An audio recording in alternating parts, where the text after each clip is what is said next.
18. Stir up the transgressive and taboo. Society and culture are based on limits. This kind of behavior is acceptable, that is not. The limits are fluid and change with time, but there are always limits. The alternative is anarchy, the lawlessness of nature, which we dread. But we are strange animals. The moment any kind of limit is imposed, physically or psychologically, we are instantly curious. A part of us wants to go beyond that limit, to explore what is forbidden. If as children we are told not to go past a certain point in the woods, that is precisely where we want to go. But we grow older and become polite and deferential. More and more boundaries encumber our lives. Don't confuse politeness with happiness, however. It covers up frustration, unwanted compromise. How can we explore the shadow side of our personality without incurring punishment or ostracism? It seeps out in our dreams. We sometimes wake up with a sense of guilt at the murder, incest, adultery, and mayhem that goes on in our dreams until we realize no one needs to know about it but ourselves. But give a person the sense that with you, they will have a chance to explore the outer reaches of acceptable, polite behavior, that with you they can vent some of their closeted personality, and you create the ingredients for a deep and powerful seduction. You will have to go beyond the point of merely teasing them with an elusive fantasy. The shock and seductive power will come from the reality of what you are offering them. At a certain point, you can even press it further than they may want to go.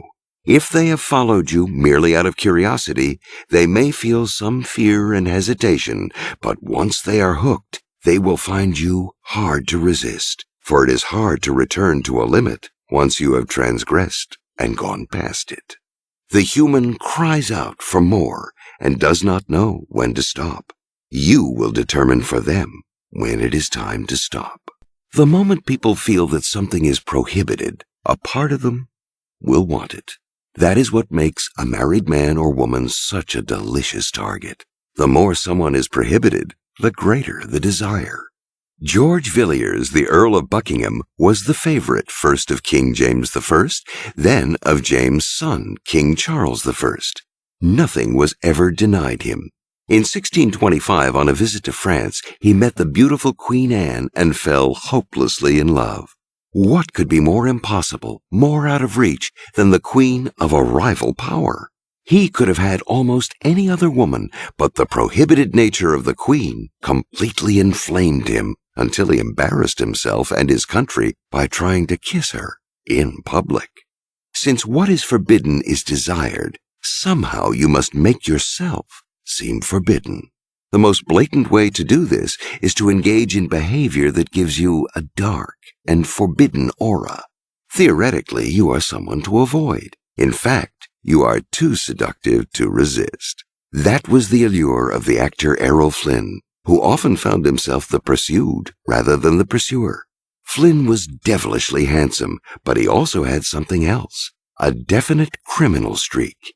In his wild youth, he engaged in all kinds of shady activities. In the 1950s, he was charged with rape, a permanent stain on his reputation, even though he was acquitted. But his popularity among women only increased. Play up your dark side, and you will have a similar effect. For your targets to be involved with you means going beyond their limits, doing something naughty and unacceptable to society, to their peers. For many, that is the reason to bite the bait. One of the most seductive men of the 20th century, Rudolph Valentino, was known as the sex menace. His appeal for women was twofold. He could be tender and attentive, but he also hinted of cruelty. At any moment, he could become dangerously bold, perhaps even a little violent. The studios played up this double image as much as possible. When it was reported that he had been abusive to his wife, for example, they exploited the story. A mix of the masculine and the feminine, the violent and the tender, will always seem transgressive and appealing. Love is supposed to be tender and delicate, but in fact, It can release violent and destructive emotions, and the possible violence of love, the way it breaks down our normal reasonableness, is just what attracts us. Approach romance's violent side by mixing a cruel streak into your tender attentions, particularly in the latter stages of the seduction when the target is in your clutches. A masochistic involvement can represent a great transgressive release. The more illicit your seduction feels, the more powerful its effect. Give your targets the feeling that they are committing a kind of crime, a deed whose guilt they share with you. Create public moments in which the two of you know something that those around you do not. It could be phrases and looks that only you recognize, a secret. Johannes, the protagonist of Soren Kierkegaard's The Seducer's Diary, sent a message to his target, the young Cordelia, in the middle of a dinner party where they were both attending. She could not reveal to the other guests that it was from him, for then she would have to do some explaining. He might also say something in public that would have a special meaning for her, since it referred to something in one of his letters. All of this added spice to the affair by giving it a feeling of a shared secret, even a guilty crime. It is critical to play on tensions like these in public, creating a sense of complicity and collusion against the world. In the Tristan and Isolde legend, the famous lovers reach the heights of bliss and exhilaration exactly because of the taboos they break. Isolde is engaged to King Mark. She will soon be a married woman. Tristan is a loyal subject and warrior in the service of King Mark, who is his father's age. The whole affair has a feeling of stealing away the bride from the father. Epitomizing the concept of love in the Western world, the legend has had immense influence over the ages, and a crucial part of it is the idea that without obstacles, without a feeling of transgression, love is weak and flavorless. People may be straining to remove restrictions on private behavior to make everything freer in the world today, but that only makes seduction more difficult and less exciting. Do what you can to reintroduce a feeling of transgression and crime, even if it is only psychological or illusory.